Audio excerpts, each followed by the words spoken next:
Горе в большинстве случаев сказывается на людях и заставляет их принимать отчаянные решения. Именно в такой ситуации оказался Франклин после смерти своей любимой дочери. С опухшими от слез глазами он решил проверить свой телефон, на котором была включена камера, в гробу его дочери. Он так сильно скучал по ней и хотел увидеть ее в последний раз. Но то, что он увидит, станет величайшим потрясением в его жизни. Франклин был ветераном. Он с честью служил своей стране, поэтому ушел со службы с достоинством. К сожалению, во время прохождения срочной службы он потерял ногу, но не позволил своей инвалидности лишить его чувства человечности и не позволил ей помешать ему осуществить свои мечты. После службы Франклин решил заняться недвижимостью, и это решение принесло ему финансовый прорыв, к которому он отчаянно стремился. Франклин хотел жить в комфорте и роскоши. Он хотел быть богатым, чтобы иметь возможность заботиться о людях, которые были для него всем на свете. И, конечно же, его жена Эмма возглавляла этот список. Эмма была любящей, заботливой и послушной женой. Так было до тех пор, пока Франклин не потерял ногу. После трагического инцидента она внезапно стала бессердечной, и ее чувства к нему почти исчезли. На людях она притворялась заботливой и любящей, но всякий раз, когда они оставались наедине, она снова становилась холодной, и ей было наплевать на его чувства. Правда в том, что она потеряла то влечение, которое испытывала к Франклину в тот момент, когда он потерял ногу. И даже после того, как у него появилась искусственная нога, это все равно не изменило ее отношение к мужу. Она жаловалась своим друзьям, и они советовали ей потерпеть, пока она не найдет вариант получше. Вскоре терпение Эммы лопнуло, и она тайно начала подавать на развод.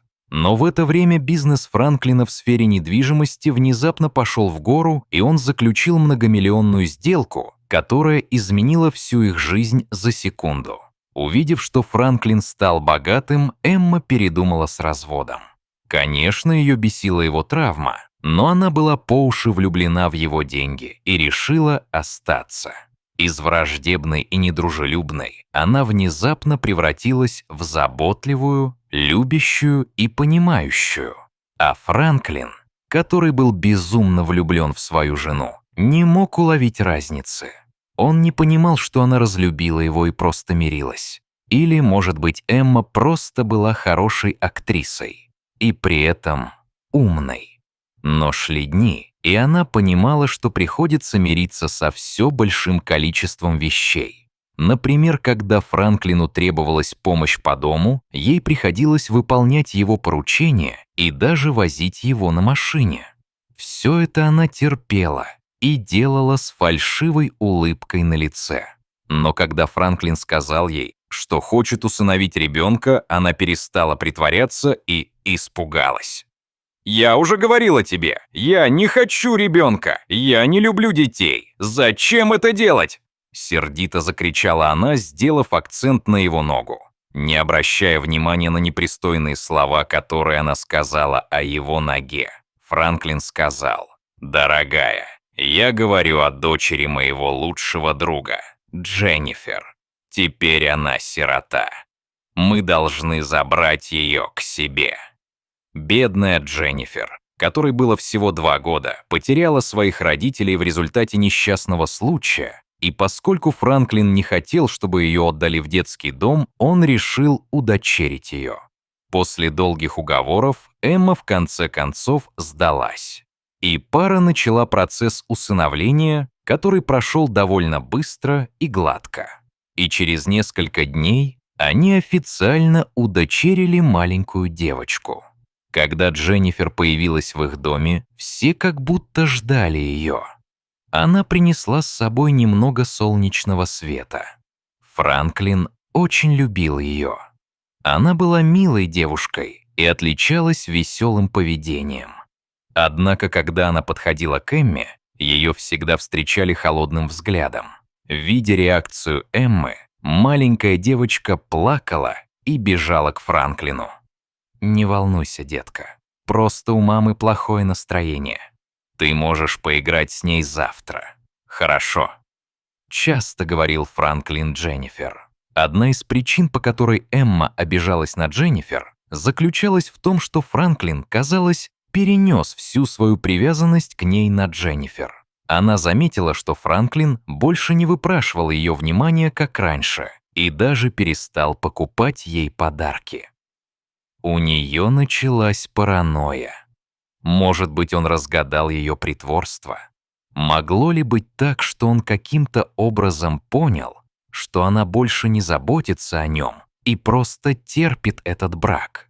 Она стала настолько параноидальной, что даже начала думать, что Франклин тайно подает на развод. Она знала, что если они когда-нибудь разойдутся, ей конец. Поэтому она решила изменить свой образ жизни. Эмма стала более привязанной к Дженнифер, даже в отсутствие Франклина. Она была уверена, что таким образом привлечет внимание Франклина. И эта идея сработала.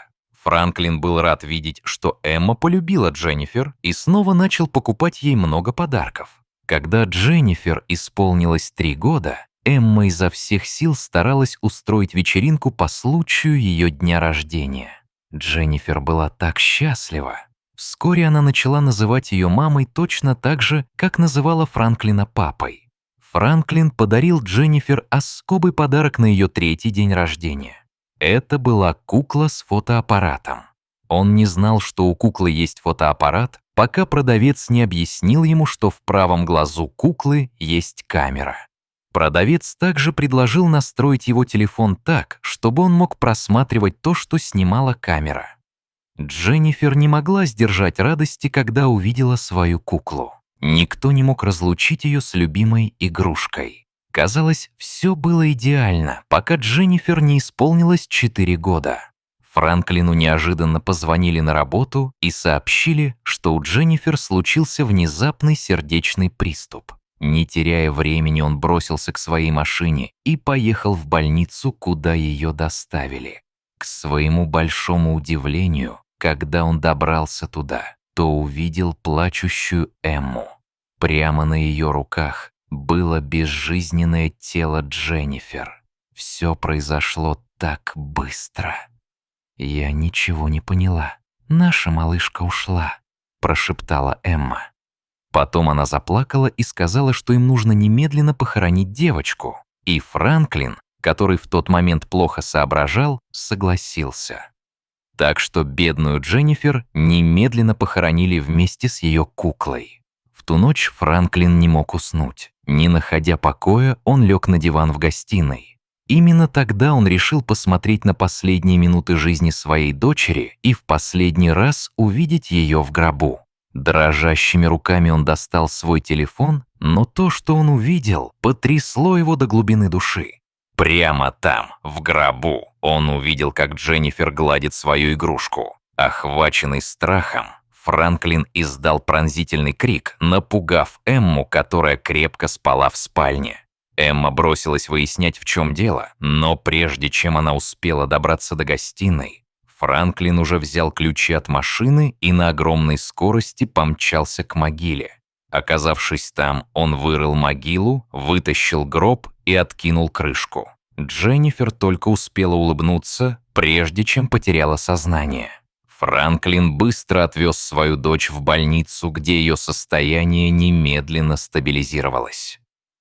На следующее утро Франклин вернулся домой вместе с Дженнифер, и Эмма не смогла скрыть своего потрясения, когда увидела девочку живой. Она приняла ее за привидение, но, оправившись от шока, бросилась к маленькой девочке и притворилась счастливой. Но прежде чем она успела к ней прикоснуться, Франклин оттолкнул ее, сказав: «Твоя игра окончена. Я не могу поверить, что жил с тобой. Ты дьявол и притворщица». Перед тем, как Франклин посмотрел видео с Дженнифер в могиле, он увидел клип, в котором Эмма дала Дженнифер проглотить большую дозу снотворного.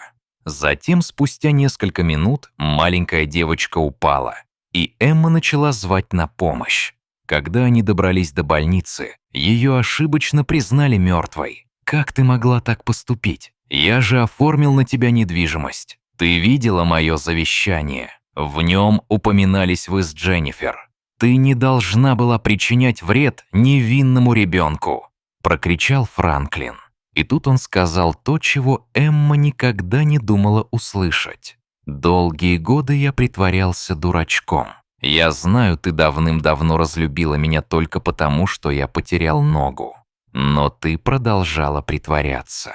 И я также продолжал верить и надеяться, что ты начнешь новую жизнь. Я действительно верил, что в тебе осталось что-то хорошее. Я действительно любил тебя. Но больше мы не можем жить как муж и жена. Пожалуйста, покинь мой дом прямо сейчас», — сказал Франклин, доставая из сумки документы о разводе. «Я хранил это письмо о разводе много лет. Я действительно усердно молился, чтобы мне никогда не пришлось отдать его тебе. Пожалуйста, уходи немедленно, или я вызову полицию, и ты предстанешь перед законом». Испытывая стыд и глубокое сожаление, Эмма вышла из дома. Она поняла, что ее жизнь навсегда разрушена, и Франклин был единственным человеком, который по-настоящему ее любил. Так печально, что мы не осознаем ценность человека, пока не потеряем его. Дорогие зрители, если вам понравилось это видео, то ставьте лайк и подписывайтесь на наш канал. До свидания.